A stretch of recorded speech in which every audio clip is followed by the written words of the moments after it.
சொல்லு சஞ்சய். பைரவி எப்படி இருக்க? ஏதோ இருக்கேன். ஏன் ஒரு மாதிரி டல்லா பேசிட்டு இருக்க? நேற்று ஆறுமுகம் டிராக்டர்ல போயிட்டு இருக்கும்போது வீல் கழண்டு வண்டி அப்செட் ஆகி கீழே விழுந்துட்டாரு.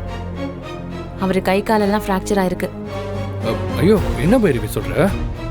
டிராக்டர் வீல் எப்படி கழடும்? அதெல்லாம் அவ்வளோ சாதாரணமா கழடாது. அதான் சஞ்சய் தெரியல. இது ஆக்சிடென்ட்டா நடந்ததா இல்ல இதுக்கு பின்னாடி வேற யாரோட பிளானாவது இருக்கும்னு நினைக்கிறியா? எனக்கு என்னமோ யாரும் இது வேணும்னே பண்ண மாதிரி தான் இருக்கு. அவருக்கு தான் இந்த ஊர்ல நிறைய எதிரிங்க இருக்காங்கல்ல, அவங்கள யாராச்சும் தான் இதை பண்ணிருக்கணும். அப்படியா? எனக்கும் அதே சந்தேகம் தான். சரி, நான் இந்த கேஸ் எடுத்து விசாரிக்கிறேன். நீ ஆறுமுகத்துக்கிட்ட போனை கூட என்ன நடந்துச்சுன்னு கொஞ்சம் டீட்டெயிலாக விசாரிச்சுக்கலாம். சரி, இந்த மாடிக்கு போயிட்டு ஆறுமுகத்துக்கிட்ட போனை கொடுக்குறேன்.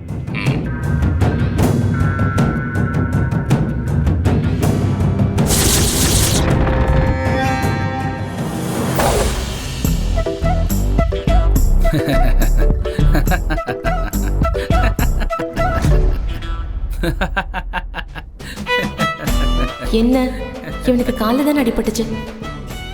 தலையில் அடிபட்ட மாதிரி தன்னால சிரிச்சிட்டு இருக்கான். ஒருவேளை லூஸ் ஆயிட்டானோ?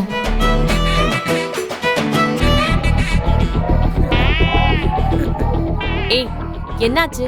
அது ஒன்றும் இல்லை பைரவி, காமெடி பார்த்துக்கிட்டு இருந்தேன். அதான் சிரிப்பு அடக்க முடியாம வாய் விட்டு சிரிச்சு. காமெடி பாத்தியா? நான் கூட உனக்கு அடிபட்டதுல மண்டை கோளாறு ஆயிடுச்சோன்னு நினைச்சேன். இந்தா, இந்த ஜூஸை குடி. ஜூஸா? எனக்கா? பின்ன எனக்கா போட்டேன்?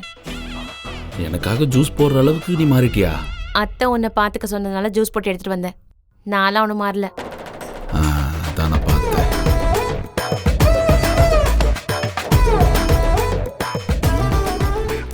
ஏய், என்ன ஜூஸ் ஒரே உப்பா இருக்கு? சர்க்கரைக்கு பதிலாக உப்பு ஏதாவது போட்டியா என்ன?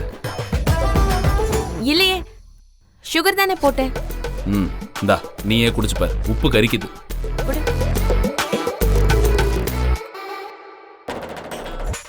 இல்லையே, நல்லா இனிப்பா தானே இருக்கு. அப்படியா? எங்க குடு.